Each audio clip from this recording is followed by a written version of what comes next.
مبارك على سيد المرسلين سيدنا ونبينا وحبيبنا محمد ذي القدر العظيم وعلى آله وأصحابه وأتباعه إلى يوم الدين. اللهم فقهنا في الدين وعلمنا التأويل وألهمنا رشدنا يا رب العالمين. Alhamdulillah, in our lessons on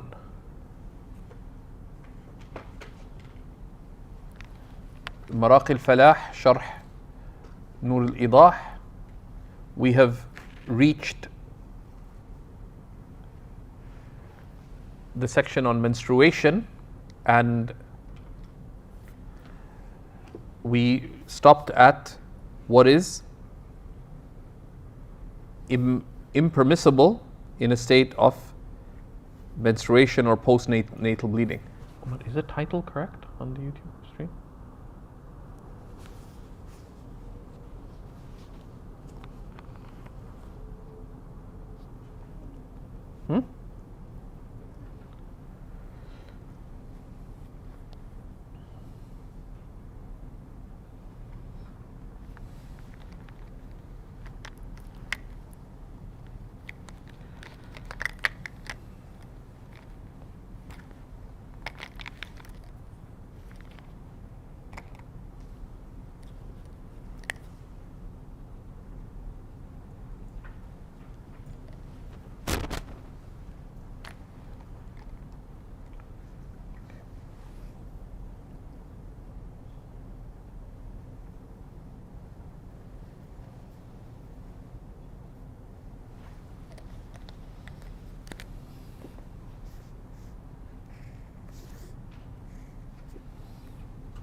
It's really class number 37?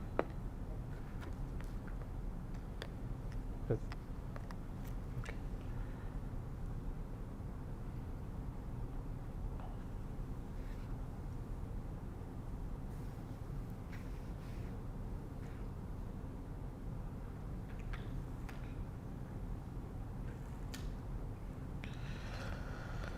بسم الله الرحمن الرحيم. الحمد لله رب العالمين وصلى الله على سيدنا ونبينا محمد وعلى آله وصحبه وسلم. Alhamdulillah, in our lessons on Maraqi al-Falah, Sharh Nur al-Idah, we've reached the author saying وَيَحْرُمُ بِالْحَيْضِ وَالنِّفَاسِ ثَمَانِيَةُ أَشْيَاء, regarding the things that invalidate menstruation and postnatal bleeding, or that are not permitted by menstruation or postnatal bleeding, being 7. Being 8, ثمانية.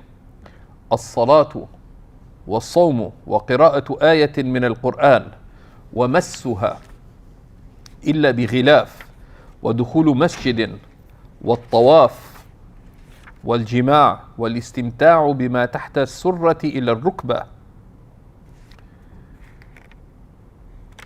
So he tells us that 8 things are impermissible by menstruation and postnatal bleeding: prayer and fasting, right? And the commentator says وَلَا يَصِحَّانِ, right? And they're not valid. Now there's another difference, which is that الصلاة لا تجب ولا تصح. Prayer is neither obligatory nor valid. والصوم يجب ولا يصح, right? The fasting remains obligatory, so i.e. so the fast has to be made up, right? Right? So, right? Right? So the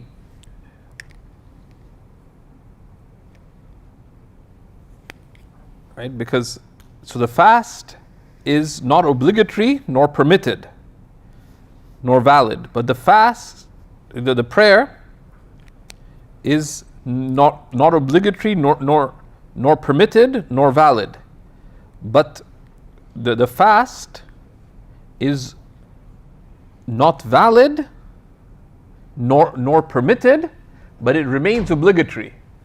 So what does one do with the fast? One must make it up. Right? One must the woman in postnatal bleeding or menstruation must make up the fast. He says, وَلَا يَصِحَّانْ لِفَوَاتِ شَرْطِ الصِّحَّةِ, and they're not valid because one of the conditions for validity is not fulfilled, right? Which is to be free of minor or major ritual impurity, and menstruation and postnatal bleeding are akin to major ritual impurity. وَيَحْرُمُ قِرَاءَةُ آيَةٍ مِنَ الْقُرْآنِ, it is impermissible to recite a verse of the Quran, right? Which is أدنى ما يطلق عليه القرآن, the least that would be called Quran, right?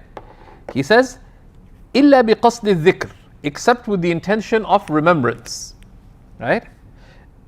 إذا اشتملت عليه, if the verses contain the meaning of dhikr. لا على حكم أو خبر, not if they mention a ruling, or nor if they mention reports, meaning, for example, the past peoples. Here, إلا بقصد الذكر, Imam al-Tahtawi adds, أو الثناء أو الدعاء, right? Unless they contain the meanings of remembrance or praise or supplication. إن اشتملت عليه, if they contain these meanings. He says, لا بأس به في أصح الروايات, there's nothing wrong with this in the soundest of positions. Right? Right? Right? And it mentions from العيون, لو أنه قرأ الفاتحة على سبيل الدعاء أو شيئا من الآيات التي فيها معنى الدعاء ولم يرد به القرآن فلا بأس به. Right? That if one recites the Fatiha as a dua, because the first part of it is praise, second part of it is dua, or any set of verses that contain the meaning of dua or dhikr, not intending Quran but rather dua or dhikr, there's nothing wrong with it, right?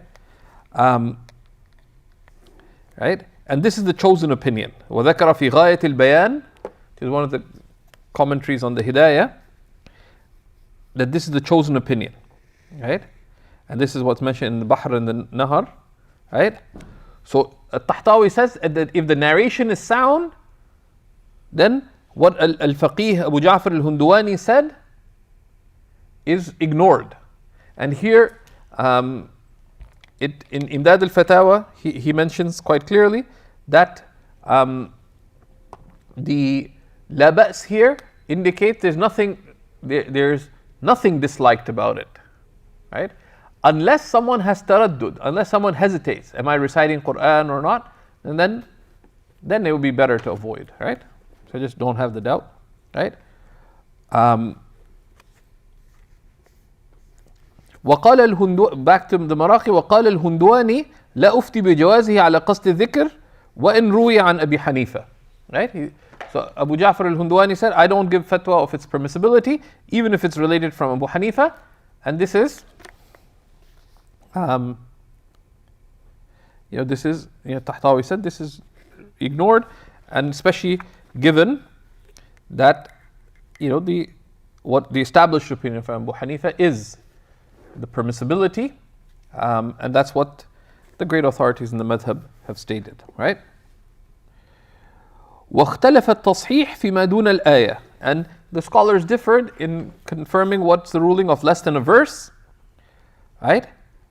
وإطلاق المنع هو المختار, and the impermissibility, whether it's one verse or part of a verse, is chosen. He says, لقوله لا تقرأ الحائض ولا الجنوب شيئا من القرآن, that the haid, the woman in haid or janaba, does not recite anything of the Quran. But the counter argument is the adna ma yutlaqu alayhi al-Quran, the least that would be considered Quran is the extent of a verse. The extent of a verse being 2 words, right? And the hadith is in Tirmidhi, There's some discussion about the strength of the hadith as well. Right? And there's, right? And in the Hanafi school, Imam Tahtawi here has a couple of points. One of them, he says, where it says لقوله لا تقرأ الحائض والجنوب شيئا من القرآن, he says والأصح أنه لا بأس بتعليم الحائض والجنوب القرآن. The sounder opinion is nothing wrong with someone in haid or janaba to teach the Quran إذا كان يلقن كلمة كلمة, if they do so word by word. Of course, certainly for this person in janaba, they should get out of it. But what if they're stuck in some situation, right? لا على قصد قراءة القرآن, without the intention of reciting Quran, right?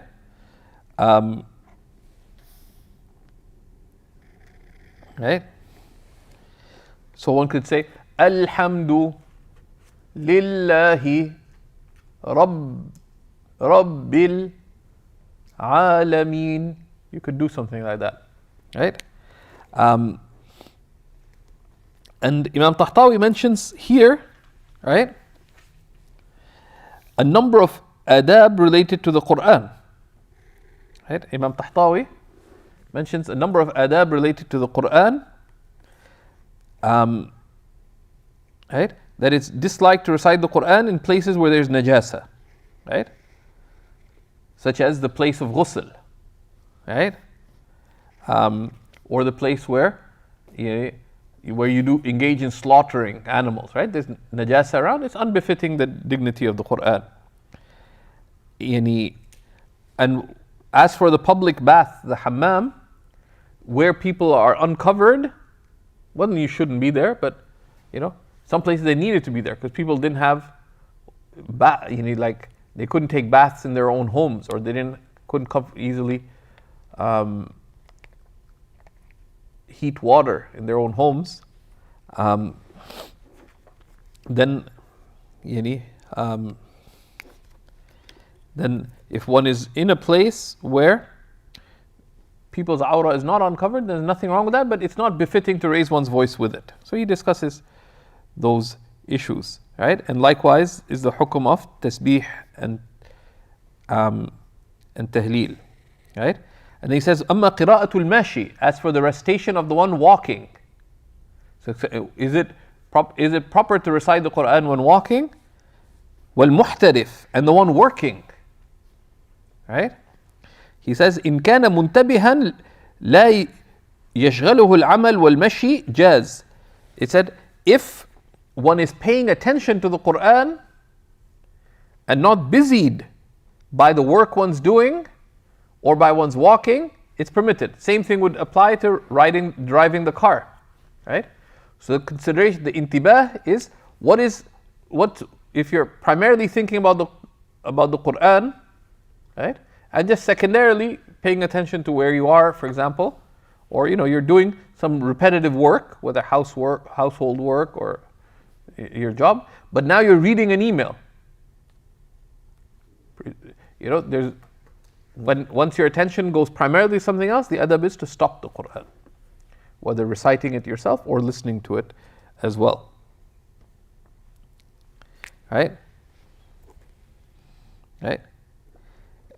And they also discuss reciting the Quran lying down, and it's better to sit in a manner expressing of veneration. Right? Right? But it's not makruh to recite lying down. But the closer one is to veneration. Some of the ulama, and I heard this from Shaykh Ali, from his teacher, that in a lot of the ulama, for example, they preferred not to use a Quran stand for the mushaf, but they preferred to hold the Quran up. So then your hands are engaging in the ibadah as well, right? Right? Because the more you engage with the Quran, right? So you hold the Quran. Let's say if you hold the Quran, some people, because like especially if you have a large copy, you keep it down. They say it's closer to respect to hold it at chest level. Okay? يعني. Of course, these are just adab. Some of the adab are subtle, right? Right? Because it's more expressive of respect. You're kind of just holding it like that, just looking. It's fine, but if one holds it up, it's better. Mufti Taqi Usmani was asked that, what about reciting the Quran from smartphones? They said, of course, it's permissible. It doesn't take the ruling of a mushaf, but when the screen is open, you shouldn't touch the verses themselves. The phone doesn't become a mushaf, but the page you cannot touch at that point. Okay? However, he said there's multiple reasons why having a separate copy of the mushaf would be greater in reward. Amongst them is, giving attention to it. Right? Giving attention to it, because it's easy to get distracted. Particularly if one would get distracted, it'd be better to have a mushaf separately. But where feasible. But if one does, then one should at least turn off the distraction so one can give the Quran its due. Okay. وَالنُّفَسَاءُ كَالْحَائِض. And the woman in postnatal bleeding is like the ha'id. Right? وَمَسُّهَا. And touching the Quran. Right? أي الآية. And touching a verse. وَيَحْرُمُ مَسُّهَا أي مَسُّ الْآيَةِ. It's impermissible to touch it, meaning to touch a verse. لِقَوْلِهِ تَعَالَى لَا يَمَسُّهُ إِلَّا الْمُطَهَّرُونَ. None may touch it except the purified. Right? From Surah Al-Waqi'ah. سَاءٌ كُتِبَ عَلَى قِرْطَاسٍ. Whether it's written on on paper, أو dirham, or the wall. Right? You can't touch the verse itself. Right? Right? There's an exception to this. Right? Imam Tahtawi here has some very useful footnotes. He says, لا يجوز مسها. He says, إلا لضرورة. ضرورة here بمعنى الحاجة الشديدة. Strong need. Right? Right? كأن خاف عليه حرقا. One fears that it'll get burnt. Right? Someone left their mushaf right next to the campfire. You don't have wudu. It's going to get burnt. So I'll go make wudu, hope it doesn't get burnt. No, just pick it up and put it somewhere safe. Right? أو غرقا, or it's going to fall in the water. Right? Right? And they also, مثلا, some ulama said, أو وقعت على الأرض. Right? Right?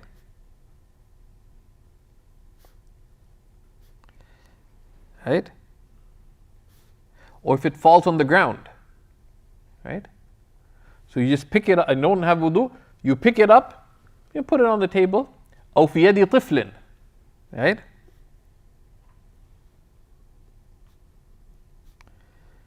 Right? It gets in the hands of a child who may rip the page or whatever. You don't have wudu. Now it'd be better to take it with a tissue paper, for example, etc. If you can. But sometimes by the time you go at the tissue paper, kids, they're in beast mode, right? Like they're ripping things. So there you take it, and then he adds another point. He says, وَيَحْرُمُ وَلَوْ كُتِبَ بِالْفَارِسِيَّةِ إِجْمَاعًا. Although there is ikhtilaf in our madhab. It says it is impermissible to touch the Quran even if it's written in other than Arabic. By Farisi, they just mean other than Arabic. Right? It says ijma'. There are two opinions in the madhab about this, as mentioned by Shaykh Abdul Ghani and some others, but there's a very predominant opinion in the madhab, right? That the translation requires wudu as well. وَكَذَا سَائِرُ الْكُتُبِ السَّمَاوِيَّةِ. Likewise, the other revealed books. So you can't touch the Bible without wudu. كما في القهستاني عن الذخيرة. And then they said, well, only the parts that haven't been changed. Only the parts that haven't been changed. Right?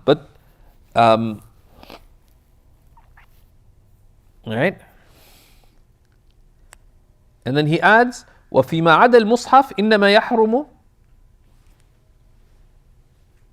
Where's your book here? So follow it. Get closer.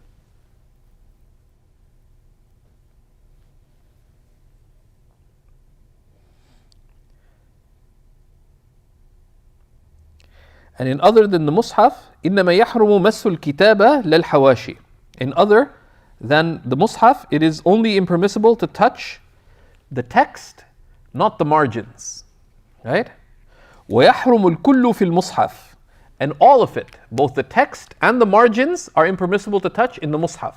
So the white around the page, in the Mus'haf you can't touch that. لأن الكل تبع له. Because in the Mus'haf, all of it, you'd say, what is this? You say the Quran. Like you don't say the Quran's written on it. As opposed to, on a page you have, a quote of a Quranic verse. You wouldn't refer to an item of calligraphy that this is Quran. That there's Quran written there. So there, the item of calligraphy, you could touch the margins, but just not the verse itself. But the Mus'haf, the actual copy of the Quran, you can't touch the text nor the margins. Right? And that applies across the board, wherever it's written. So can you touch a coin that has Quran written on it? Now first, you shouldn't write a verse of Quran on a coin, but people did. And you can't control kings. Right? They'll do historically they did what they did. And then the fuqaha across the madhabs differed on, can you give the Quran to a non-Muslim? And one of the wisdoms of that is that just giving something to someone doesn't mean that they'll appreciate it. Right? And also the need to venerate the Quran, and also that the text alone is not sufficient for most people. Like, you need to, the duty on the ummah is not to, is to ud'u ila sabil, call people to the path of your Lord, right? Right? That the human dimension in the calling, it's not enough just ship millions of copies of the Quran around, right? But so in the Hanafi school he says الحربي أو الذمي إذا طلب تعلم القرآن والفقه والأحكام ويعلم ويعلم رجاء يهتدي. If a non-Muslim, whether in at enmity with us or in a state of with under treaty with us, asks to be taught the Quran or fiqh or the rulings of the religion, they should be taught out of hope that they be guided. Right? But they're not allowed to touch the Quran unless they make ghusl. And after that, they're not prevented from it. So, how does one operationalize that though? Right? The contemporary fuqaha, because especially before copies of the Quran, they're handwritten. But now with mass printing and so on, right? They say you shouldn't just give out the Quran, but you should give them at least some basic guidelines on, this is our sacred text. So, what some groups do, for example, to put a sticker in it, and someone who someone who's going to take it seriously, just some basic things, the sacred book, etc. As people of, as believers, we approach the Quran with respect. If we need, either by taking a bath or at least by making wudu, etc., we keep it in a respectful place, etc. If at any time if you're no longer wish to use it or need to dispose of it, please contact your local Islamic center. You can find a list at such and such place, right? So that, because it's, that's, and in most Muslim countries you have different endowments that deal with the disposal of old copies of the Quran and also of religious texts. Certainly in Syria and Pakistan, India, they had this. So they would take those. Because it's hard for people to dispose of them themselves, but there's people who do that, right? And that's a useful religious service, right? And it says, إِلَّا بِغِلَافٍ, except with a cover. مُتَجَافٍ عَنِ الْقُرْآنِ, that is separate from the Qur'an, right? So you cannot touch the Qur'an itself in its entirety, or a verse of the Qur'an written elsewhere directly, except with a cover. Except with a cover that is separate from the Qur'an. Right? So, separate, so for example, so the binding of the Qur'an itself is considered connected. Now, so, some mushafs, they come with a box, right? So you can take out the box. So that's separate, right? Now, if you some people put a leather cover on it, they can slip the bound cover inside the leather covering. But the caution is to treat that as a connected cover, right? Because while it's on, it's connected. If you just put the mushaf in the leather cover, then it is disconnected. But while it's connected, it's more cautious to treat it separately. وَالْحَائِطُ كَالْخَرِيطَةِ عَلَى الصَّحِيحِ, and the wall is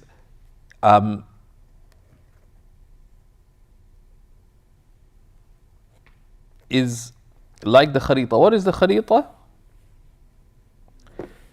It's like the sleeve, right, in which you put the Qur'an, right?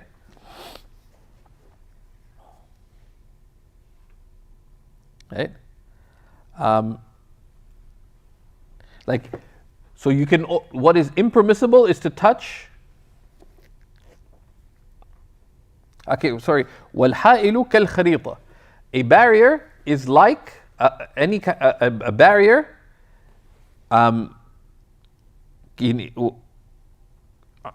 المتدافئ والحائل كالخريطة في الصحيح.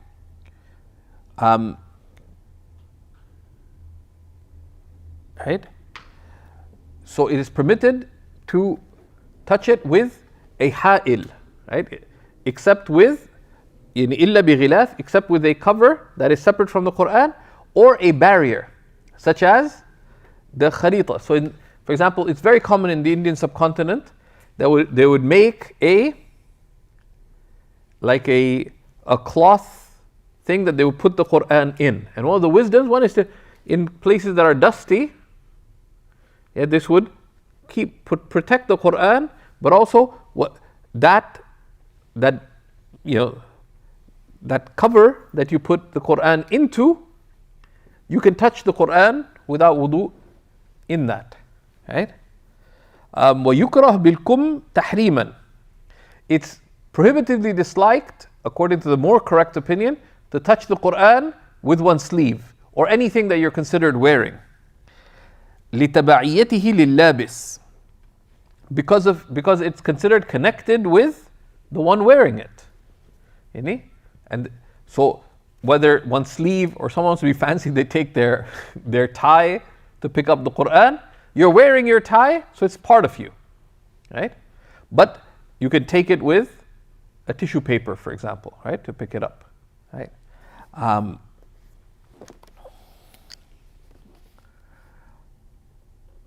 what if you work in a bookstore and you ate lentils, right, and you don't have wudu? Right? Now, caution would be just to tell the client, pick it up from there. Right? You're going to lose your clients, etc. So they say, وَيُرَخَّصُ لِأَهْلِ كُتُبِ الشَّرِيعَةِ أَخْذُهَا بِالْكُمْ وَبِالْيَدْ لِلضَّرُورَةِ. Right? It is permitted for the people who deal with Shar'i books to hold them with their with their sleeve or with their hand out of need, right? Of course, it's much more cautious and much more blessed to, if someone who's buying and selling books, for example, they would have that dispensation, particularly when wudu is difficult, right? I visited a series of bookstores in Istanbul. They're all in this building. They don't have a washroom in the store. You have to go down, or go up, 2 sets of stairs. There's no elevator, and then do this and that. Then in that kind of situation, it'd be much safer to just make wudu. If possible, you make wudu. But when it's difficult, then there is a dispensation there. We'll pause there and we'll continue from discussion on books of tafsir and other books that contain Quran, right? So we'll pray and come back.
Right?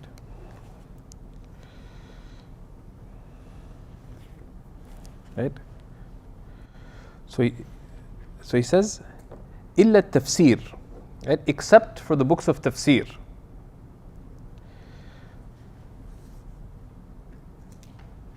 فإنه يجب الوضوء لمسه. Right? So, just to summarize the issue, the ulama mentioned 3 rulings. Right? There's the rulings of the Mus'haf itself, and then the rulings of the Quran being written in other than the Mus'haf. Right? So in general, the broad opinion is that there are two rulings. The Quran itself, the Mus'haf itself, cannot be touched except in tahara, any part of it, except with an unattached cover or something unattached to the Quran and unattached to you, right? The second category is, most of the ulama held, the other categories other than the Quran, whatever it is, it's not permitted to touch the text of the Quran itself. But it's permitted to touch the margins or what contains the Quran, whether it be a coin or an object like a piece of calligraphy or a book, even tafsir. And that's one position. Some of the ulama said, other than the Quran, books of tafsir, it's wajib to be on tahara for them. Why? لِكَثْرَةِ مَا فِيهَا مِنَ الْقُرْآنِ, because of how much they contain of the Quran, and tafsir is meanings of the Quran. Right? Right? And this mentioned in Al-Ashbah wa Nadair, that's quoted, right? That some held the position of wujub, others said no. They basically fall under that. Under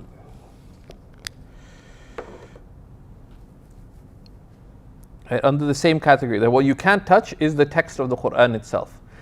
And then there's second derivative opinion. Some said that a copy of books of tafsir that contain the Quran in the middle, like they contain the page of the Quran and tafsir in the margins, that there's quwwatu shabah bil Quran. So that would be wajib to touch. And there's tafsil. But the predominant opinion is, and that's a good thing, that if it resembles a mushaf, then it takes the ruling of the mushaf. Right? So Imam Shurmulari took the position of caution. The books of tafsir require wudu. Some said this would be understood to refer to things like Tafsir al-Jalalain and others that only contain brief tafsir. So the Quran is half or near a half, particularly if you consider the Quran being written and then in the middle and written again in the margins. Right? وَالْمُسْتَحَبُّ أَنْ لَا يَأْخُذَهَا إِلَّا بِوُضُوءٍ. Right? Right? And وَالْمُسْتَحَبُّ, and this goes back to لِأَهْلِ كُتُبِ الشَّرِيعَةِ. What's recommended for the people who are dealing extensively in books of Sharia, or this is people who are buying and selling books of Sharia, right, is not to touch it except with wudu, because of the meaning of ta'zeem, of respect. Right?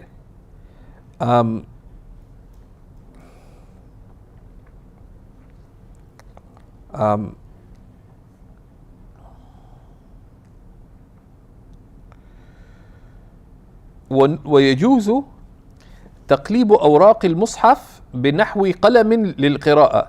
It is permitted to turn the pages of the mushaf with the like of a pen to recite it.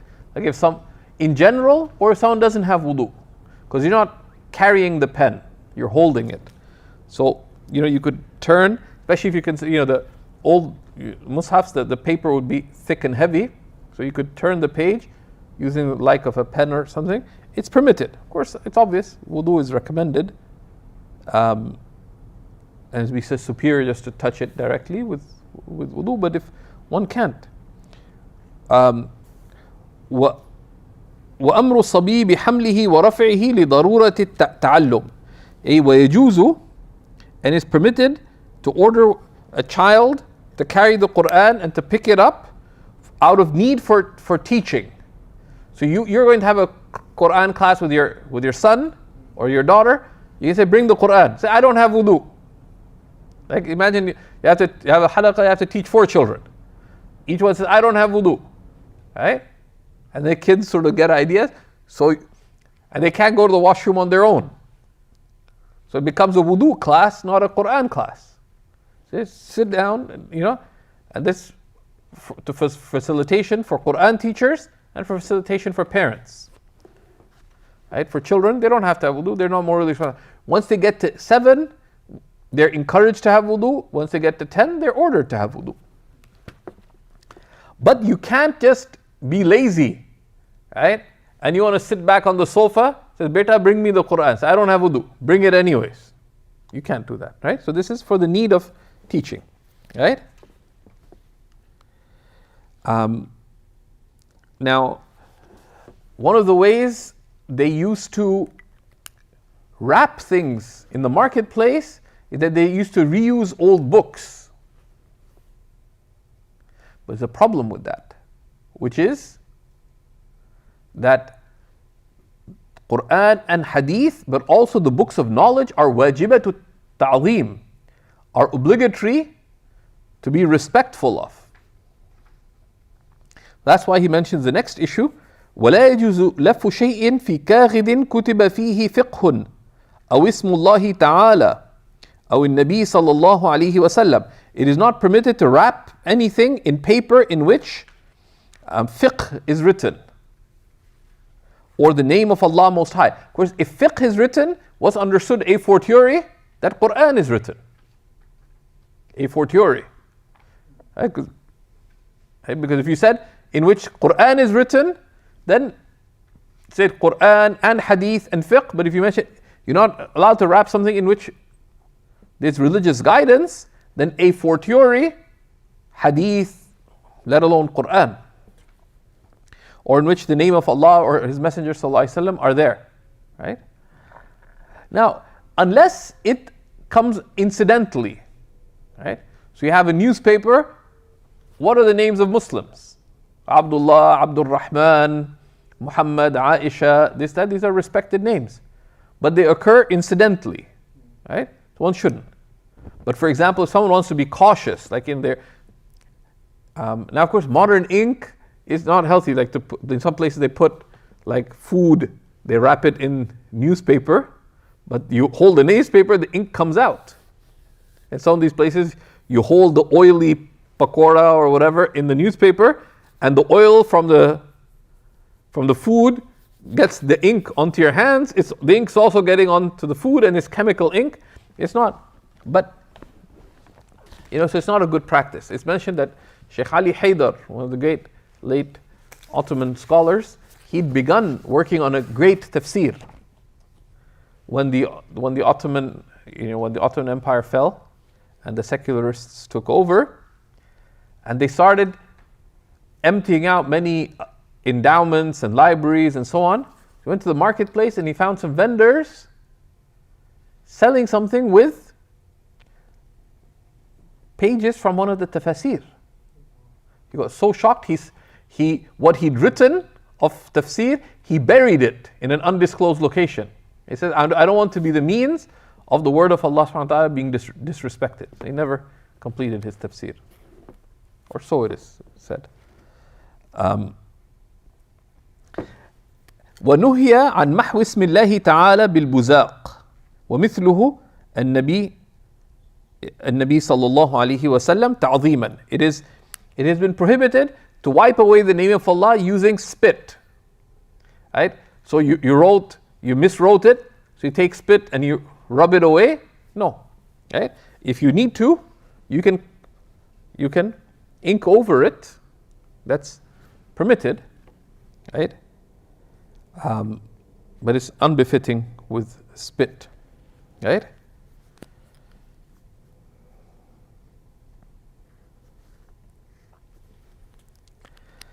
Right? And this applies to the Prophet ﷺ and the other prophets. The al here is lil jins. Right? And Nabi, it's not referring just to the Prophet ﷺ, but the names of any of the prophets. Right? Out of respect.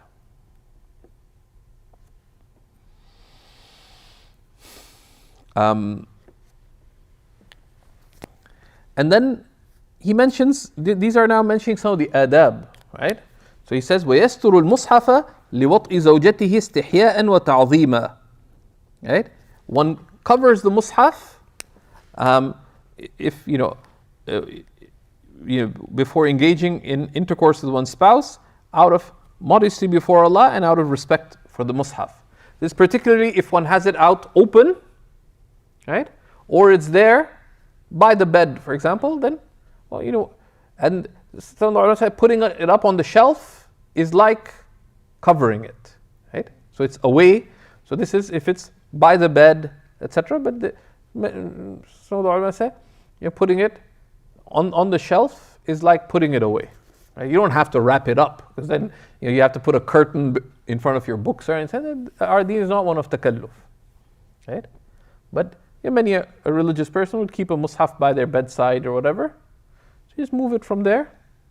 If you put it, on the bookshelf or in your closet, whatever, it's adab. This is recommended. It's not a requirement, as Imam al-Tahtawi say. Al-Zahir annahu ala wajhi al-nadb. This is recommended, right? ولا يرمي براية القلم. What's راية القلم?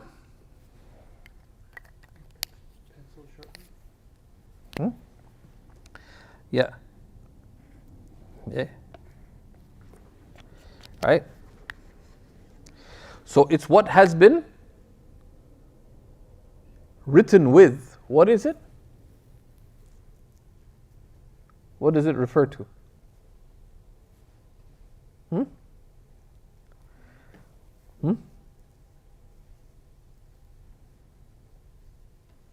Right? So in a pen and that has been written with, right? One does not throw it. Likewise, one does not throw the shavings, because in the old days they used to use a reed pen, and as the nib got used, you cut it and sharpening it. So the used reed pen, but also the shavings from the pen, neither are thrown. Right? Right? So you understand, because the pen, why? Because the pen is the instrument of writing. One disposes of it respectfully. Right? ولا حشيش المسجد في محل ممتهن. And nor does one throw the grass that grows in the masjid in a despicable place. Right? And this, when we're so disconnected from nature and stuff, can become more challenging. Right? But because that which grows in the masjid also has respect, because this grew in the masjid, so that when one disposes of something that grew in the masjid, one disposes it in a dignified way. And putting it in the compost, for example, is relatively speaking dignified, but doesn't throw it in the trash with everything else. There's a lot of fiqh of disposal, and here in Tahtawi there's a number of issues, right? referring to the adab with the Mus'haf. Imam al-Tahtawi quotes from Imdad al-Fattah of Ishrumbulali. He says, وَإِذَا صَارَ الْمُصْحَفُ عَتِيقًا, if the Mus'haf becomes old, لا يقرأ فيه وخيف عليه السقوط يجعل في خرقة طاهرة نظيفة ويدفن في محل لا يوطأ. If a Mus'haf becomes old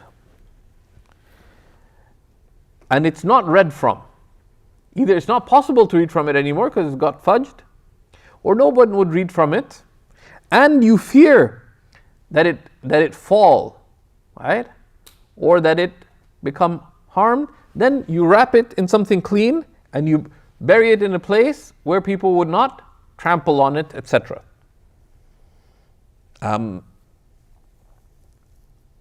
It is not permitted in the Hanafi school to burn the Mus'haf.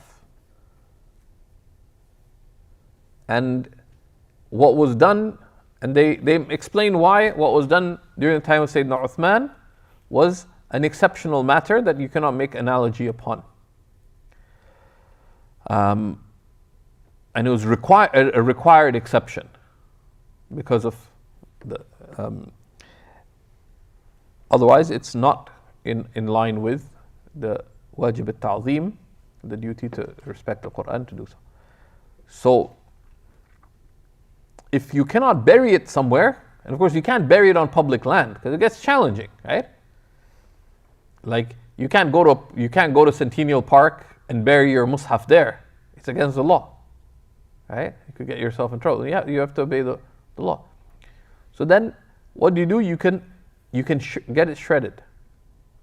And if you get it shredded, just take out the staples, or get it shredded. Then you can put it in. Then you can recycle it. Right?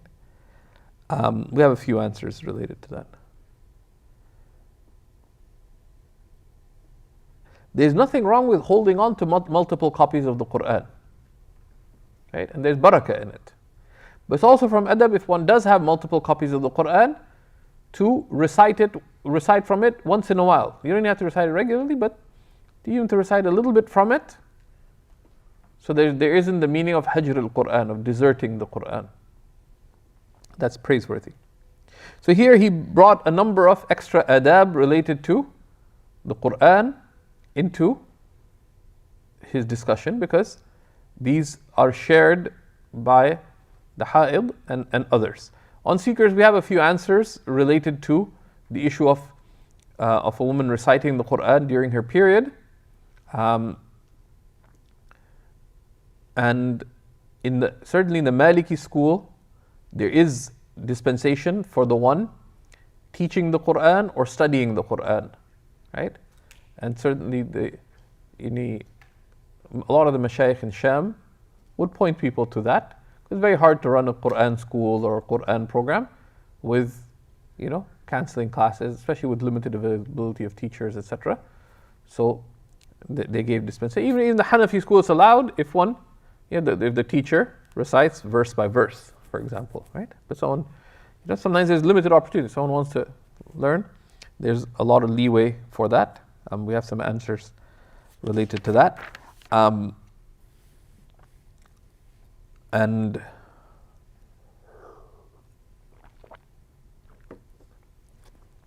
now, someone says about a woman reciting the Quran. There's nothing wrong with reading the Quran, or reading its translation, or listening to the Quran, or reading tafsir. There's a difference between recitation is an action of the tongue, to recite. You can read it. You can read the translation, you can listen to it, you can read the tafsir, right? All of that is permitted. It's a devotional ruling. You don't make qiyas on other things. You can make dhikr, you can make dua, you can read religious books, but there's many levels of engagement with the Quran. Of those, only one thing is not been permitted out of divine wisdom, right? And this is also found across the schools of Sunni Islam, the exception being what the Malikis permitted with respect to studying and teaching the Quran. touching the Quran, there are some modern fatwas given that you can touch the Quran without wudu, there's no proof, blah, etc., etc., etc. The one, and some of it is poor fiqh, right? Because the Quran, whom was it revealed for? Whom is the Quran guidance for? It's not a trick question. The humans and the jinn, right? The huda lil muttaqeen, right? It's guidance for those of taqwa. And the people of taqwa are those morally responsible, right? Those morally responsible, right? So some say, well, لا يمسه المطهر, no, none touches it, that this refers to the Lawh al-Mahfuz. The Quran is not addressing the legal rulings related to the angels, because the angels are not morally responsible by the Quran, right? Right? So even if it does refer to the angels, but what's written in the preserved tablet, the Quran is written. Tanzilun. Right? What's the rest of the verse? لا يمسه إلا المطهرون. تنزيل من رب العالمين. Revelation from the Lord of the worlds. So what the angels can't touch, when it comes to human beings, the same ruling applies to them. And that's the ruling that's maqsood. Is the prohibition of humans touching it understood بعبارة النص, by the expression of the text, or by the indication of the دلالة النص? Is ultimately the same thing. Because if the angels can't touch it and they're not morally responsible, revealed from the Lord of the worlds, who is it revealed to? Right? Can you imagine? It comes down, the angels can't touch it, but when it comes down to earth, we can touch it without wudu. Doesn't make sense. So whether it's referring to tanzil biman al-munazzal, that which is revealed, which is the Quran. None may touch except the purified. If it's referring primarily to the angels, then by indication, the angels can't touch it, then when it comes down to earth, to those whom it was sent to. Then, and that's the danger of literalism. But yeah, some scholars say that al-mutahharun refers to the angels. Yeah, so they can't touch it when it comes down from the Lord of the worlds to the alwah, to the tablets. The angels can't touch it, but it wasn't sent for the angels. Right? When it comes down to us, we can't touch it either. That's understood, that's dilalat al-nas, that's very clear. Right? But also, there's a hadith of Al-Hakim ibn Hizam, I believe, right? Which you can find in the Muwatta of Imam Malik. Imam Malik related it without a chain of transmission. And Imam Ibn Abd al-Barr in Al-Istithkar shares this amazing quote, right? He says, أجمع فقهاء الأمصار. So firstly he mentions about this narration, that Imam Malik mentions it balaghan. And he doesn't mention his chain back to the Sahabi, that the Prophet ﷺ wrote to the Sahabi in his, in a correspondence that he said, and one of the instructions was that the Quran may only be touched by someone in state of ritual purity. So there's no isnad. But he says, شُهْرَتُهُ تُغْنِي عَنِ الْإِسْنَادِ. This letter of the Prophet ﷺ is so well established that it's, and of course what's meant is so well established in the time of the early Muslims, and in his other, he has several commentaries on the Muwatta. There's other commentary, there's the Istithkar, and there's At-Tamheed. He mentions the many narrations of related to the letter. He says it is so well established that it does not need an isnad. But then he says, this Ibn Abd al-Barr, the great Maliki faqih and muhaddith, and who's at the level of ijtihad, أجمع فقهاء الأمصار الذين تدور حولهم وحول أصحابهم أمر الفتوى في الأمصار أن المصحف لا يمسه إلا طاهر. The scholars of the lands are in agreement. Those scholars around whom and whose companions the matter of legal verdicts of fatwa revolves around, that that the Mus'haf can only be touched by someone in a state of ritual purity. Then he mentions who they are. So he mentions Shafi'i and Ahmad and Malik and their companions, and Abu Hanifa and Abu Yusuf and Muhammad, and also the Sufyanain, Sufyan al-Thawri and Sufyan ibn Uyayna, and the Layth ibn Sa'ad and Ibn Abi Layla, and the great Imams of Ijtihad. They said they're in agreement on this. Of course, it does not constitute consensus because there is nawadirul khilaf. There are rare elements of difference. So Ibn Abdul Barr uses ijma' often to refer to general agreement, not absolute agreement, which is the condition broadly in, so he has his particular usage of ijma', which is not the usuli usage of ijma', so don't be deluded by that. But it's significant. So the opinion to the contrary is an aberrant opinion, right? It's an aberrant opinion. It's a minor opinion, someone wants to take it, okay, there are scholars who've said it. But, we wouldn't, like if you're sitting in the toilet, someone tells you, if you flush, the whole thing could collapse on you, 5% chance. Would you flush? Well, at least you dress up, walk away, flush and run out, right? Like, you wouldn't take caution with just getting yourself slightly dirty. If someone tells you, this route to Montreal may just be a dead end, will you take the route? 5% chance. No, you probably take a safer route, right? You renting a house, it may collapse, just 10% chance. Will you rent it? No, right? But in our deen, it's okay, 95% of the scholars say it's not permitted. Oh, but 5% said it's okay. Here it's not even 5%, right?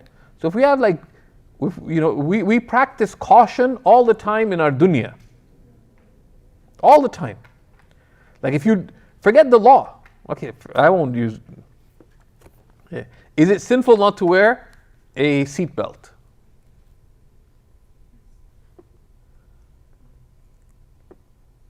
Okay. In itself, it's not sinful, right? It is not allowed not to wear a seatbelt because the law says you can't.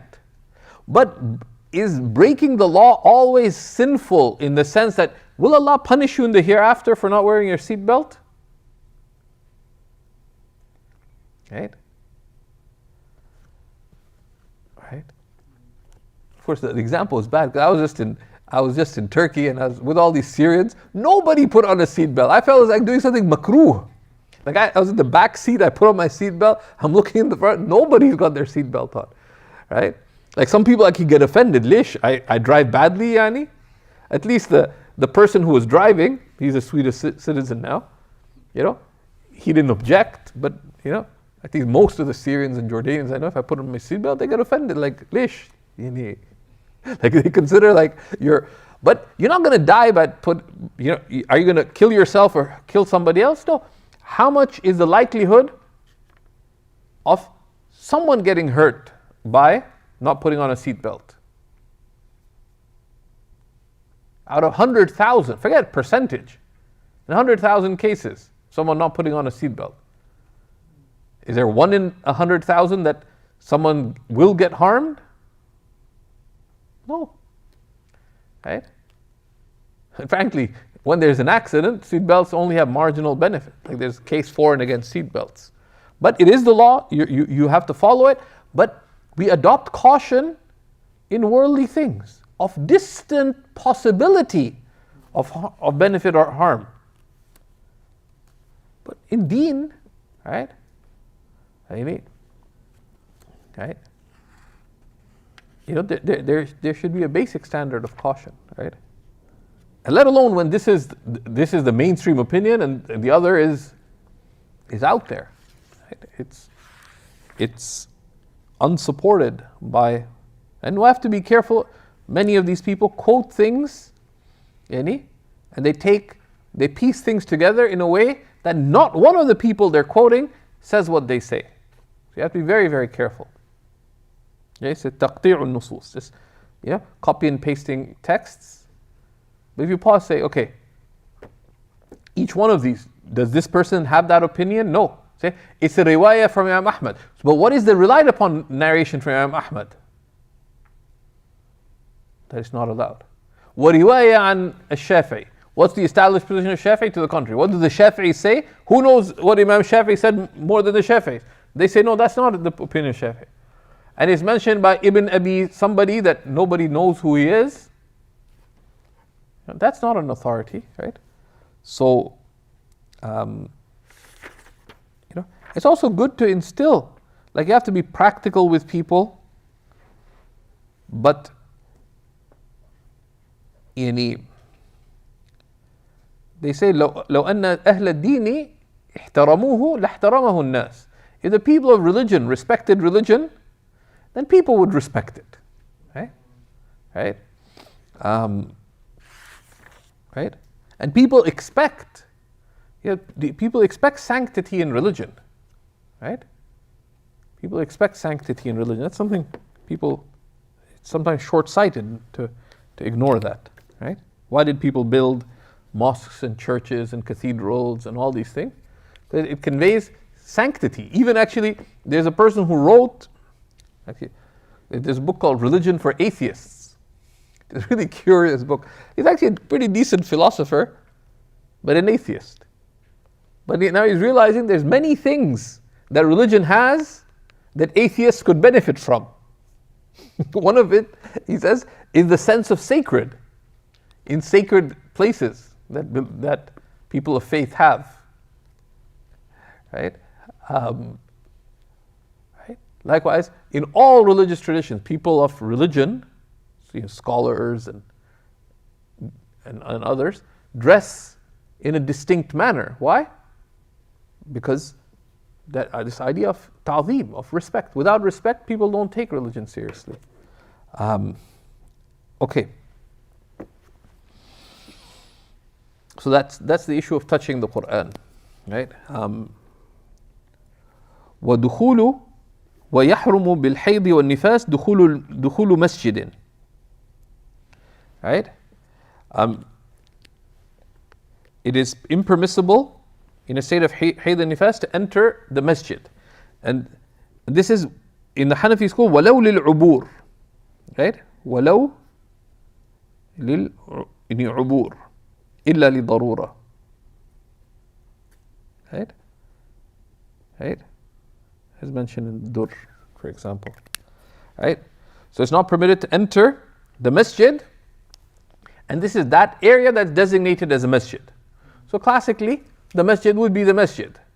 But in an Islamic center, that's in most Islamic centers, like certainly in the West, they're multi-purpose facilities, right? They'll have a banquet hall. Some of them will have a basketball court. They'll have, classrooms and this and that. What is not permitted to enter is that area designated as the masjid, which by default one could assume is the men's musalla area, for example, right? And one can designate any part of a building to be masjid. The other part is tabi' lil masjid, فله حرمة المسجد من وجه دون حكمه من وجه. And the other part is connected with the masjid, so it has the dignity and respect of the mosque, but doesn't have the legal ruling of the mosque, right? And this is a hukum ta'abbudi. The Prophet ﷺ said this, so we obey him in that, right? لقوله صلى الله عليه وسلم لا أحل المسجد لجنوب ولا حائض. Right? Now there is a response, right, given by respected fuqaha. You can find it on Seekers. You want to pick a fight with the author. He's alive and kicking. Well, not kicking so well right now because he's recovering from a broken leg. But there are Imams of Islam, like Imam Shafi'i's student Al-Muzani, who did permit women to enter the masjid. So it's one of the times to point out, some people get really worked up about something, right? So I'm having doubts, and they're like, okay, there's khilaf. Like someone enters, they're not going to explode, right? So sometimes you need hikmah. So this is a relied upon position. You don't have to go around teaching people things like that, but if someone gets really worked up, there's an opinion.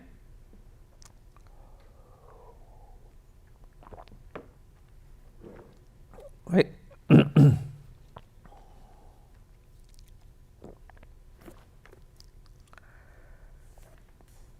But there's an interesting sanad to that, right?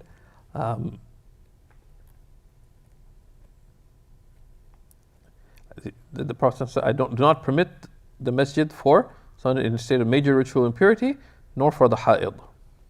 Right? وَحُكْمُ النُّفَسَاء كَالْحَائِض. The ruling of the one in postnatal bleeding is like the ha'id.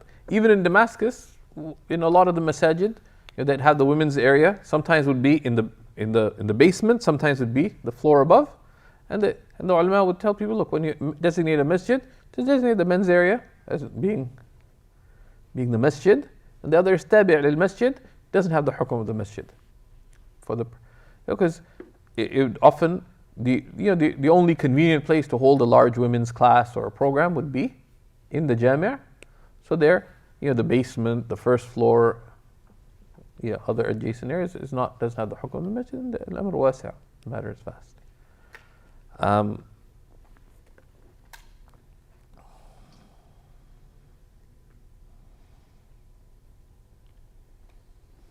Right.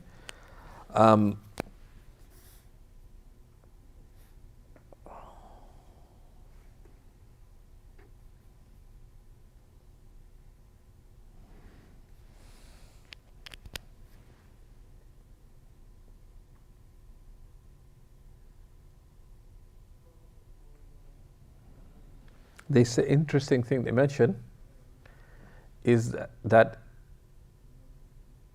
if someone لو أجنب في المسجد, if someone lost their, they got into a state of janaba in the masjid, then one doesn't just leave the masjid, right? One should make tayammum first and then leave the masjid, right? Because tayammum doesn't take much time at all, right? That's one of the reasons many old masajid, you'll notice, is quite a shocking contrast. The pillars would be stone, and they wouldn't paint the pillars. One, because they're tayammum friendly, right? A lot of masajid, you can't, where would you make tayammum there? Those are considerations, to think about what are the. That's why many ulama across the madahib wrote books on ahkam al-masjid, like al-Zarkashi wrote one of the most noteworthy works, and there's a number of Hanafis that wrote about it on ahkam al-masajid, right? And many of these considerations are also, things like ahkam of the masjid, etc. These are mutawarath, they're inherited wisdoms. Like people do it in a particular way, and in some lands, they don't. But now, even in the Muslim world, there's a need to make these things clear, that what are the rulings related to the masjid and what are some of the adab. For example, the ulama used to say, if you notice, most classical masjids, where there is a choice, were built wide rather than long. Why? To maximize a saff al-awwal. Right? So more people can get the reward. Where you have a choice, you make it wide rather than long, because there's more there's many other adab.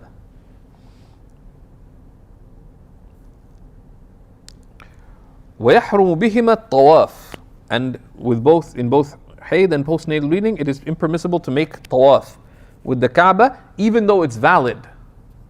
Because the command of tawaf is وَلْيَطَّوَّفُوا بِالْبَيْتِ الْعَتِيقِ. Let them perform tawaf around the ancient house. And the command لِيَطَّوَّفُوا with respect to the tawaf itself is khas.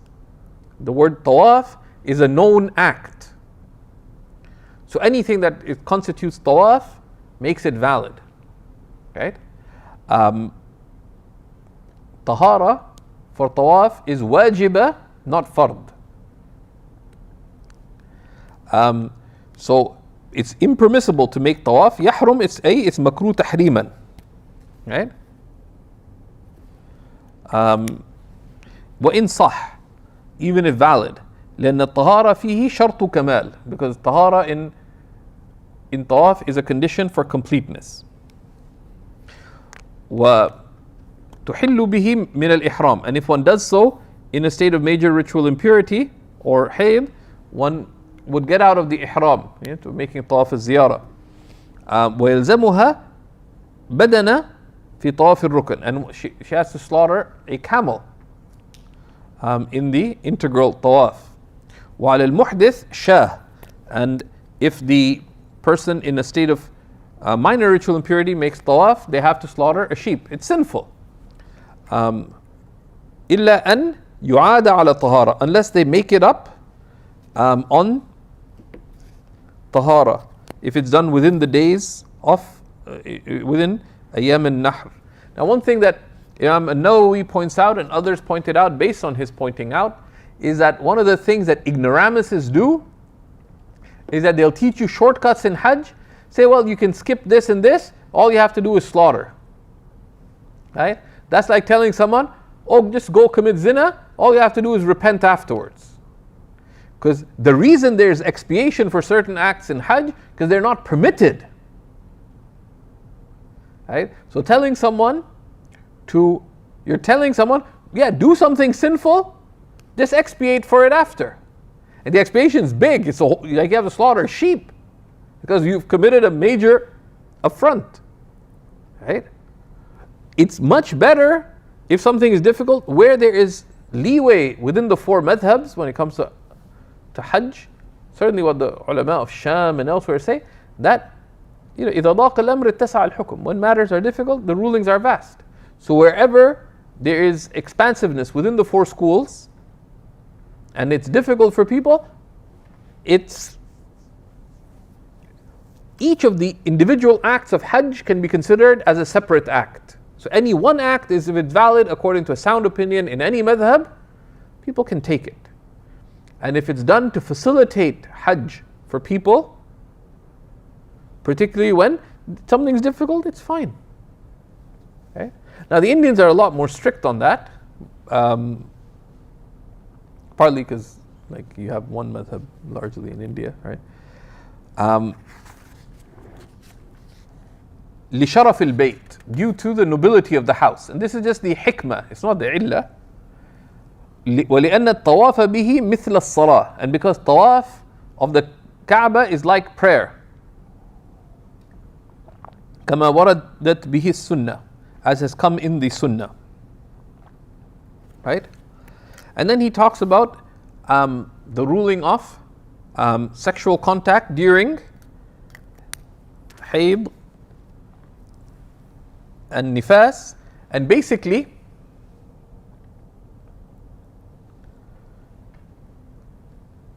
intercourse is impermissible in hayd and nifas. Intercourse is impermissible, and skin to skin contact between navel and knee. Everything besides, and skin to skin contact between navel and knee, whether with desire or without desire. Everything else is permissible even with desire.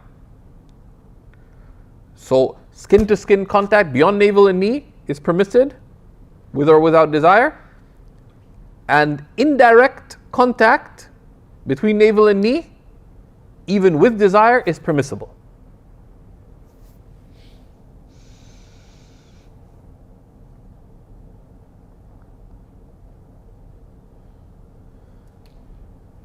And one can diagram that, right?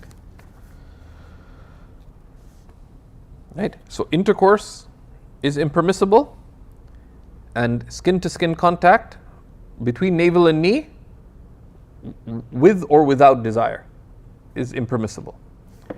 Everything else is permissible, which is skin to skin contact beyond navel and knee, or indirect contact, right? Through garments or other, between navel and knee, even if it be with desire.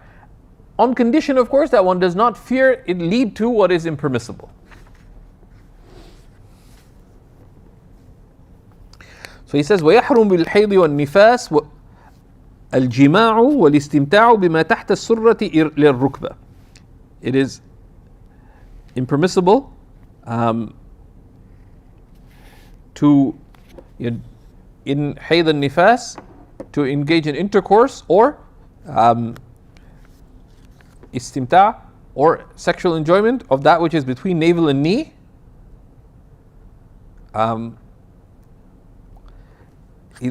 This is a bit general, right? This is min ghayri ha'il, without a barrier, right? ولو بغير شهوة ويجوز غيره ولو بشهوة إلا إن خيف أن يؤدي إلى حرام. Okay? Unless one fears that it leads to the haram.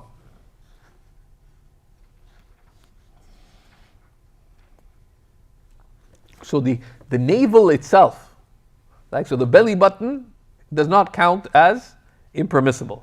So you can touch the belly button itself, right? لقوله تعالى ولا تقربوهن حتى يطهرن, and do not approach them until they enter into a state of purity, from Surah Al-Baqarah. وقوله صلى الله عليه وسلم لك ما فوق الإزار, you're allowed that which is above the izar, right? So the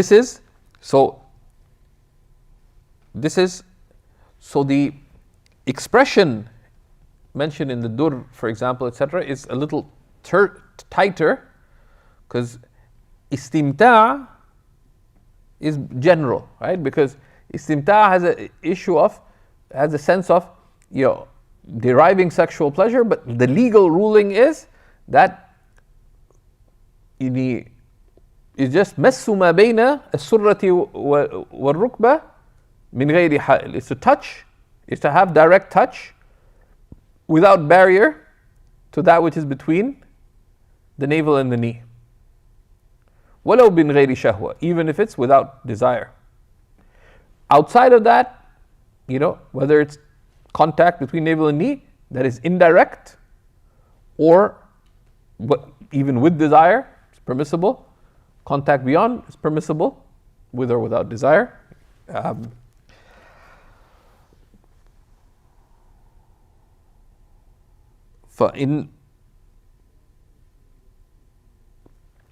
of course there is also another, and that is enough in most cases. I mean, I've been approached by some people. One thing is you have to be patient with people, because sometimes people come with really wacky questions, right? Or they pose them in really wacky ways, right? But you have to be respectful of people, that they're coming. This is where they are, and all your responsibility is to convey them the guidance the Prophet ﷺ has come with, where they are. It's not for you to question why are they where they are, right? So, but here, where he mentions قوله والاستمتاع بما تحت السرة,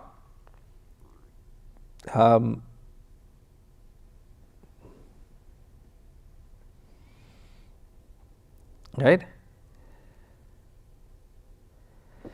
And Tahtawi summarizes, right,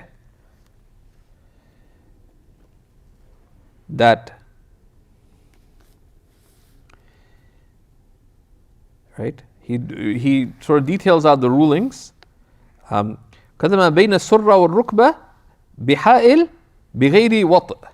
So it's permitted to have contact between the navel and the knee with a barrier, even without intercourse. وَلَوْ تَلَطَّخَ دَمًا, even if the blood goes all over the place. Right? وَالْمُحَرَّمُ هُوَ الْمُبَاشَرَةُ وَالْمَسِّ وَلَوْ بِدُونِ شَهْوَةٍ. And what is impermissible is direct contact, that's what mubashara means, and direct touch, even if it be without desire.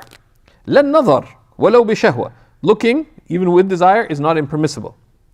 Right?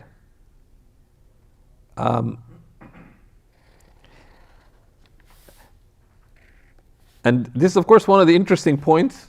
This is what's mentioned by al-Bahr al-Ra'iq. And then he says, وَبَحَثَ فِيهِ صَاحِبُ النَّهَرِ. And the author of the Nahar, the younger brother, objected. And it's kind of cool to look at some of the objections if you're interested. بِمَا لَا يَتِمْ, with that which does not complete. The objection is not complete. It's not sound. All right. So Tahtawi kind of politely brushes away the objection. Okay, it's kind of cool. But this is the adab, right? Okay? That he made a bahth on it. بما لا يتم. That's manners, right? Instead of going, like putting him down and whatever. وكما يحرم عليه الفعل يحرم عليها التمكين. Just as engaging in intercourse during hayd is impermissible, it is impermissible for her to allow him to do so. Because she's morally responsible before Allah, and she has لَقَدْ كَرَّمْنَا بَنِي آدَمَ. That's from the inherent dignity of the human being, right? The honor of a believer, right? Right?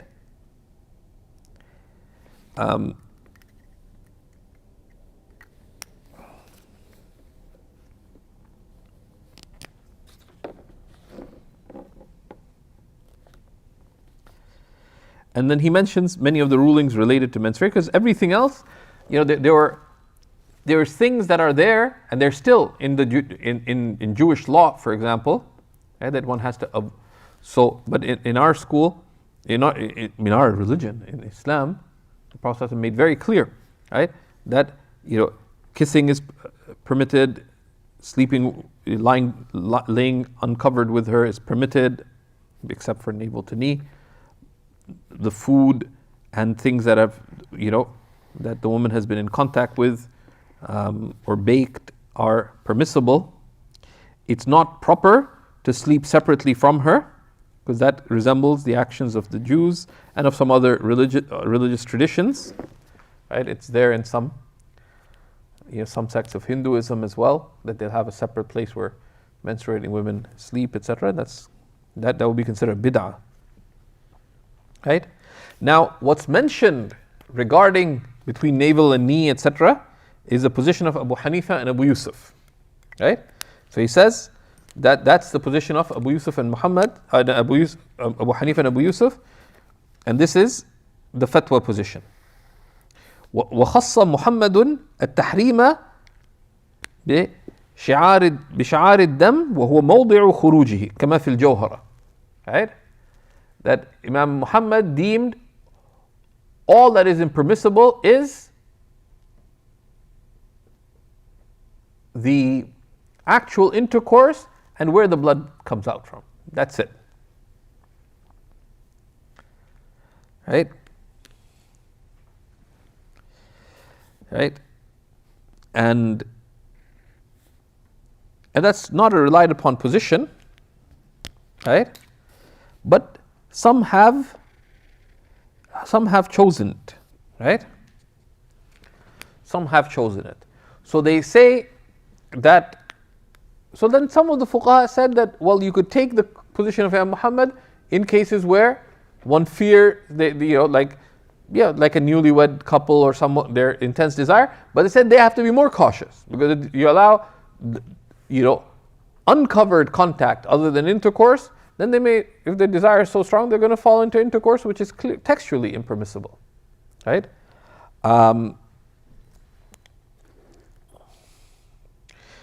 Concealing, and then in Tahtawi mentions it's not permitted to conceal one's hayd from one's spouse, right? Because that would lead to the haram, right? But it's also not permitted to pretend that you're menstruating when you're not. Right? Right?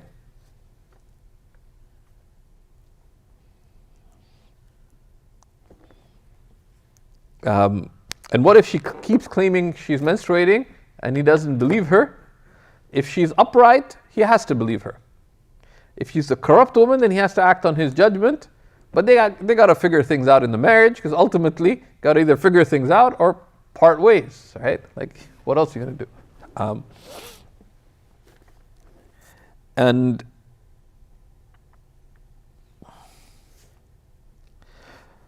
then then the issue comes up in the Maraqi. What happens if someone engages in intercourse?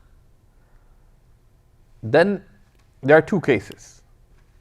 Right? Someone engages in intercourse during hayd, then is either mustahil or غير mustahil. You deem it permissible. You don't care about its impermissibility.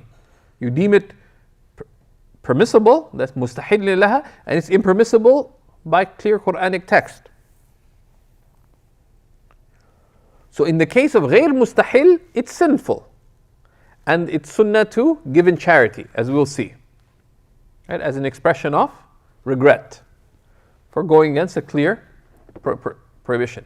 Now, if you deem hayd, intercourse during hayd, to be permissible, right? This is istihlal ma harram Allah. This is to deem permissible what Allah has deemed impermissible, which is very problematic. So there are two opinions. One opinion, as we'll see, is that it's kufr, because you are going against the clear Quranic text.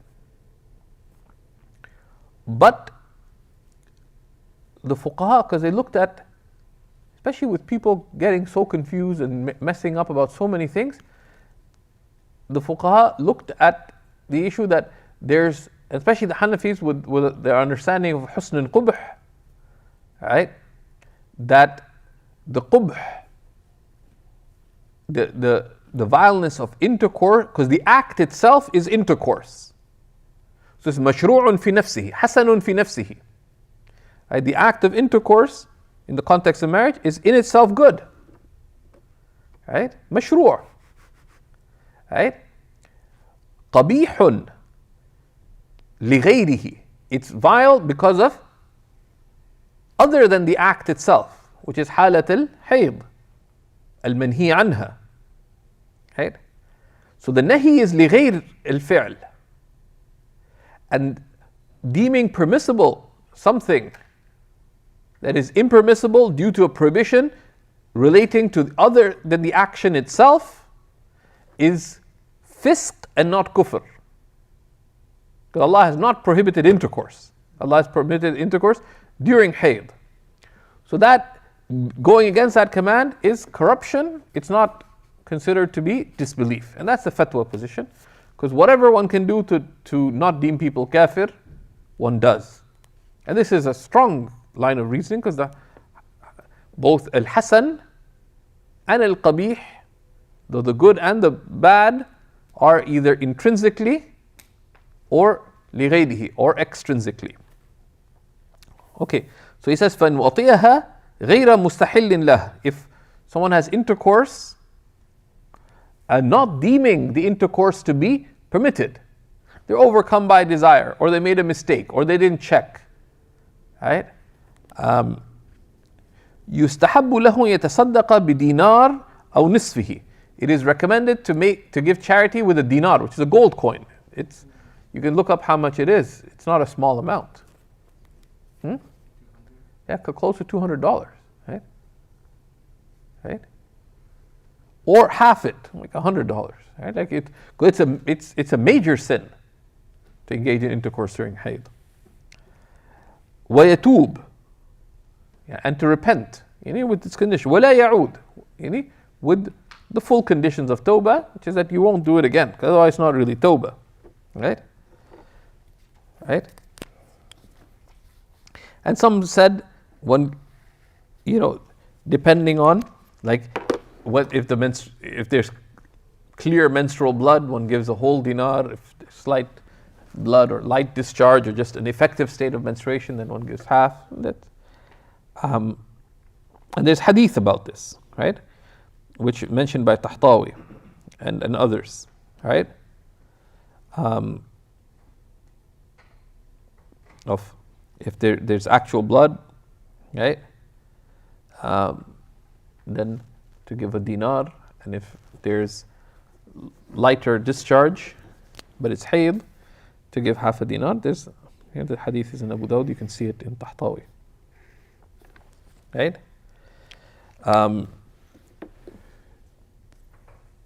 وجزم في المبسوط وغيره بكفر مستحله. In the mabsut of a Sarakhsi, and he's Sarakhsi is one of the giants of the madhab. And in other works, they deemed the person who deems intercourse during menstruation to be permissible to be a kafir. Why? لِاسْتِحْلَالِ مَا حَرَّمَ اللَّهُ. Because you've deemed permissible that which Allah subhanahu wa ta'ala has deemed impermissible. And what is kufr? Kufr is to deny that which the Messenger of Allah sallallahu alaihi wasallam has come with, of that which is clearly established of the religion. And so, this is a clear Quranic text. But there are two arguments against it. One, what we mentioned about husn and qubh. This is the prohibition, is for other than the act itself. The other line of reasoning is that with the spread of ignorance, it is conceivable that some people might not know of the prohibition of this, of the act, or they may not know about when hayd is or isn't. Someone might just say, I don't know when hayd is, so I just think it's allowed. Right? So there's many possible interpretations why. So that's why وَصَحَّحَ فِي الْخُلَاصَةِ عَدَمَ كُفْرِهِ. Right? And in the khulasa, he deemed it not to be disbelief, لِأَنَّهُ حَرَامٌ لِغَيْرِهِ, because it's impermissible for other than itself. And it goes back to the issue of husn and qubh. And for those who'd like to look at the issue of husn and qubh very briefly, the al-mujaz of al-as'adi is a very clear modern text in usul al-fiqh. And something like that, it's quite accessible if you want to read up on it. وَحُرْمَةُ وَطْءِ النُّفَسَاء مُصَرَّحٌ بِهِ. And the impermissibility of intercourse with a woman during her postnatal bleeding is also explicitly established. وَلَمْ أَرَى الْحُكْمَ فِي تَكْفِيرِهِ وَعَدَمِهِ.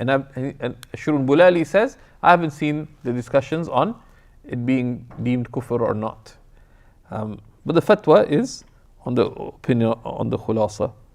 You can see that in Durr and the Hashia.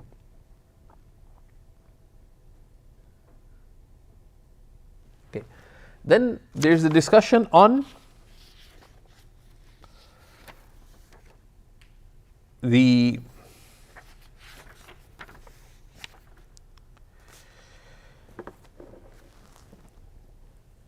bleeding stopping, right? And that's why it's important to know the habit. With respect to bleeding stopping, if we were to just summarize the rulings, there are three cases, right?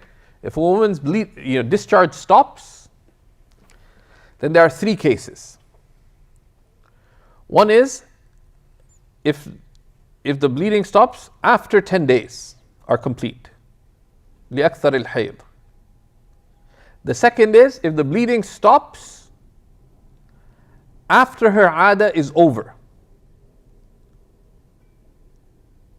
The third is if the bleeding stops before her habit.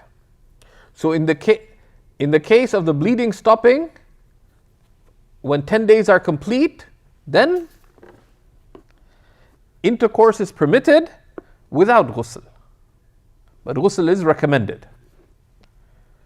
If the bleeding stops after her 'ada is complete, her habit was 8 days, bleeding stopped after her habit is complete, or after that, day 9, then intercourse is permitted after ghusl, or that which takes the place of ghusl. Right? Because what if the woman is not practicing? She doesn't say, I'm not going to make ghusl. Say, well, once that prayer time is over, intercourse is permitted. Of course, then the issue comes up, what about a non-Muslim woman? Right? In one mother say, if she refuses to do ghusl, you can dunk her in water. But that's not allowed, right? But of course, one thing to keep in mind, sometimes they mention some things, it's not literally meant that you dunk her in water, right? And right, that's just sort of like, it's a joke. Like, it's not meant literally, right? Like, it's an off-the-cuff comment.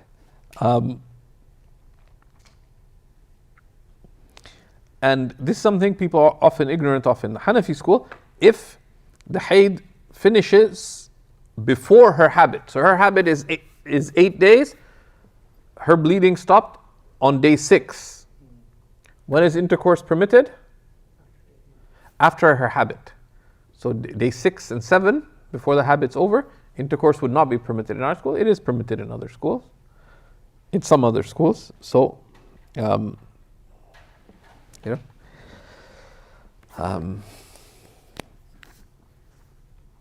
so that's the summary of what he's telling us next. So he says, وَإِذِ انْقَطَعَ الدَّمُ لِأَكْثَرِ الْحَيْضِ وَالنِّفَاسِ حَلَّ الْوَطْء بِلَا غُسْلٍ.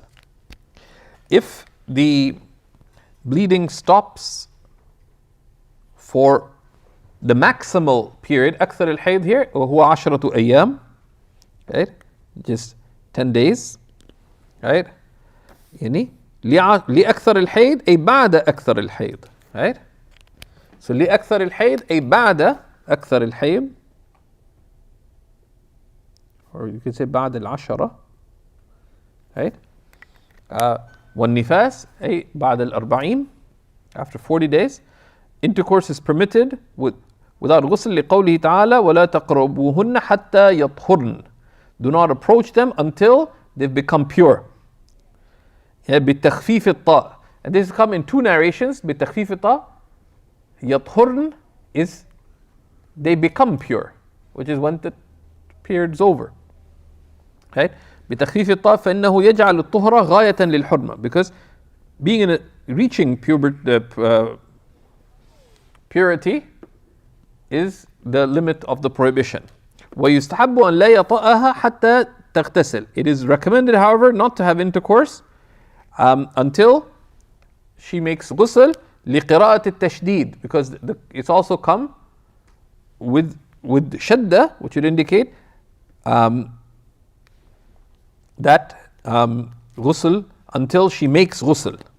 The ulama join between the 2 narrations that becoming pure, which is by the ending of the period of hayd, just maximally 10 days, is obligatory. Making ghusl in that case would be recommended, right? To join between the 2 riwayat. ولا يحل الوطء إن انقطع دونه. ولا يحل الوطء لو انقطع الحيض والنفاس عن المسلمة لدونه أي دون الأكثر ولو لتمام عادتها. Right? It is not permitted to engage in intercourse if the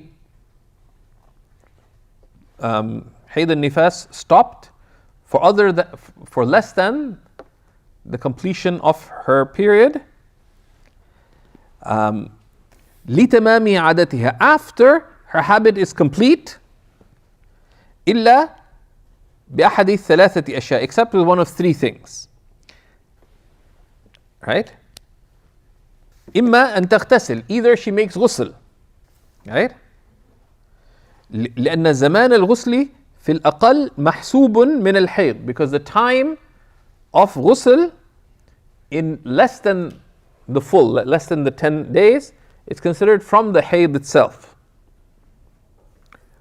وبالغسل خلصت منه, because if the 10 days haven't passed, as long as she hasn't made ghusl, her she's still considered in the menstrual state until she makes ghusl. Right? But this is worded a little tersely. This is لِتَمَامِ عَادَتِهَا. So it's less than 10 days, but with her habit, having completed her habit. Right? وَإِذَا انْقَطَعَ لِدُونِ عَادَتِهَا. But if the bleeding stops before her habit is complete, so her habit's 8 days, it stops at day 6 or 7, for example, لَا يَقْرَبُهَا حَتَّى تَمْضِيَ عَادَتُهَا. Then one cannot have intercourse until the habit is complete. لأن عوده فيها غالب, because given the habit, the likelihood of its returning is overwhelming. فلا أثر لغسلها قبل تمام عادتها. So therefore, the ghusl would not have consequence because we're expecting the haid to come back. Well, and because it's a prohibition, caution is required with respect to prohibitions. Right? أو تتيمم لعذر وتصلي. Or she makes tayammum when there's a valid excuse for tayammum. Right? But she prays with the tayammum because tayammum is a weak tahara. على الأصح ليتأكد التيمم لصلاة ولو نفلا. So that the tayammum becomes binding through having prayed with it, even if it's a nafil prayer. بخلاف الغسل, contrary to ghusl, فإنه لا يحتاج لمؤكد, because the ghusl does not require something that confirms its status. والثالث ذكره بقوله, and the third case is when she refused to pray, or she was lax. So she was lax with respect to the rights of Allah. That does not lift the rights of others. أو تصير الصلاة دينا في ذمتها, or the prayer becomes a debt in her dues. وذلك بأن تجد بعد الانقطاع لتمام عادتها من الوقت الذي انقطع الدم فيه زمانا يسع الغسل والتحريم فما فوقها، ولكن لم تغتسل ولم تتيمم حتى خرج الوقت. Or for prayer to enter into her debt, such that she found enough time upon the ending of her menstruation, within the time such that she could have made ghusl and began prayer or more. But yet she did not make ghusl nor a tayammum when she'd be eligible to make tayammum until the time went out. In that case, it would remain obligatory for her to make ghusl because she needs to pray, and it'd be better for them to agree for her to make ghusl and then to have intercourse. But if she's saying, I don't feel like making ghusl now, that does not lift his right, etc. فبمجرد خروجه يحل وطئها لترتب صلاة ذلك الوقت في ذمتها. And therefore, when the time goes out, intercourse is permitted, because then that prayer becomes due upon her. وهو من حكم من أحكام الطهارات. And a prayer being due upon you is a ruling of the rulings of being in a state of purity, effectively. فإن كان الوقت يسيرا لا يسع الغسل والتحريم لا يحكم بطهارتها بخروجه. But if she became pure and there was not enough time to make a basic ghusl and say Allahu Akbar, then she's not deemed pure within that time. Rather, she'd be pure upon making the ghusl in the next time, or missing the next prayer. بخروجه مجردا عن الطهارة, if it leaves without her making طهارة بالماء أو التيمم, with water or تيمم, حتى لا يلزمها العشاء. In that kind of case, so for example, she woke up just before Fajr went out, right? And there's not enough time to make a minimum ghusl. And that's why one should learn how to make a minimum ghusl. You should be able to do ghusl and practice in 2 or 3 minutes maximum. You should be able to do it like 50 seconds. Right? Just practice it and do a quick ghusl. Right? But 2 or 3 minutes is reasonable. You have ample time. You can put on and get rid of soap in 3 minutes. But 2 to 3 minutes is a fair, brief ghusl. And of course, you put on your clothes because you can't pray naked. Now, you don't have to fashion and style. You don't have to dry your hair, because that's all add-ons. And to say Allahu Akbar, of course, Allahu Akbar when you finish the prayer. Right? If that does not happen, there's not enough time to do that, then she does not have to make up Isha. Although be cautious to do so, intending the last Isha that is due upon me.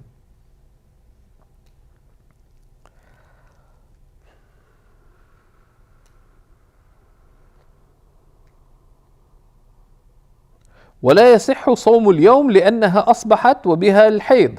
And in this case, that day's fast is not valid either, because Fajr time has entered and she's still in a state of hayd. But of course, she would have to make imsak of that day. Imsak there is wajib. You have to restrain for the rest of the day. وَقَيَّدْنَا بِالْمُسْلِمَةِ says we've limited this by the Muslim woman. Right? And you'll notice in the commentary, لأن الكتابية يحل وطئها بنفس انقطاع دمها. Because the non-Muslim woman, which would be if she's of the people of the book, Jewish or Christian, it is permitted for her to have intercourse with her once her bleeding stops. لتمام عادتها, and her habits complete. قبل العشرة لعدم خطابها بالغسل, because she's not addressed with making ghusl. Right?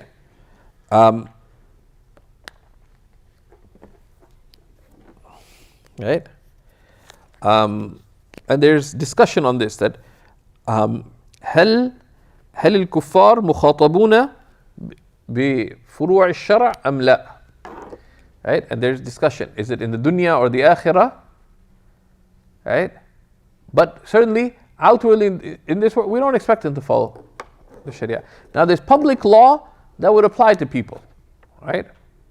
That would apply to people. We don't have to command the good and forbid the wrong with respect to religious rulings. Things where there's clear harm to somebody. Someone's about to stab themselves to death. Yeah, you would be obligated there to tell them, please don't do it. Let's sit and talk. Right? But someone's drinking alcohol, they don't believe. Now if you're going to drink and then go drive, then you'd have a social responsibility. Tell them, hey, please don't drive, etc. Or you notify, whoever that, like if it's at work, someone's drinking you're working overtime, someone's working, and they're drinking. They were not actually working overtime, they're just drinking overtime. Now they want to drive home. There, you're commanding the good to preserve the public good. And they're going, you can't say, well, that's up to them. Islamically, if you don't, like there, you'd have to notify security, whatever. If you don't, and they're in an accident, it's morally culpable. On the akhirah, you're at least partial partner to their crime to their crime. Al-majalisu bil-amana, gatherings are a trust. Whether you choose to be in the gathering or you happen to be there. Right?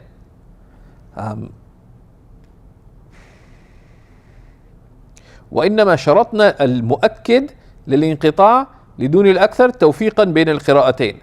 And we made, and the Hanafi fuqaha, meaning, made a condition of tayammum, confirming the end of the period when it's less than 10 days to join between the two recitations. Right? وتقضي الحائض والنفساء الصوم دون الصلاة. The haid and nufasa, the one in menstruation and postnatal bleeding, make up their fast but not their prayer. Right? لحديث عائشة رضي الله تعالى عنها كان يصيبنا ذلك فنؤمر بقضاء الصوم ولا نؤمر بقضاء الصلاة.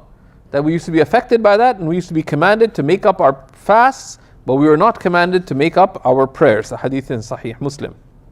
وعليه الإجماع, and this is a matter of consensus. ويحرم بالجنابة خمسة أشياء. 5 things are impermissible in janaba. الصلاة للأمر بالطهارة في الآية. Right? Prayer is impermissible, but it's obligatory to make ghusl, right? Within the time, right? وقراءة آية من القرآن, reciting a verse of the Quran, because the Prophet forbade it. لنهي صلى الله عليه وسلم.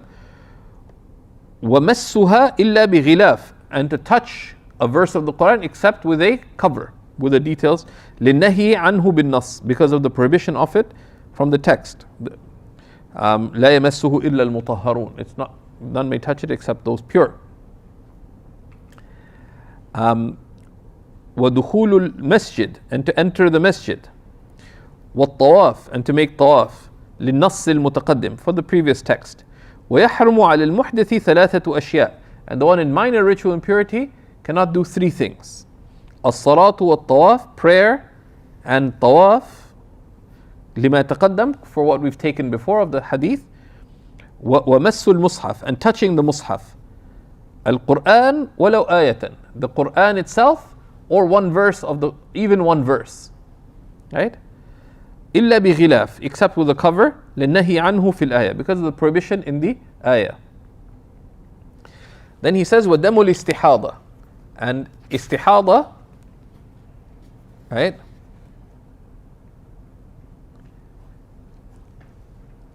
And he goes into the rulings of istihada. We'll continue from here. بإذن الله تعالى, وصلى الله على سيدنا محمد وعلى آله وصحبه وسلم, والحمد لله رب العالمين.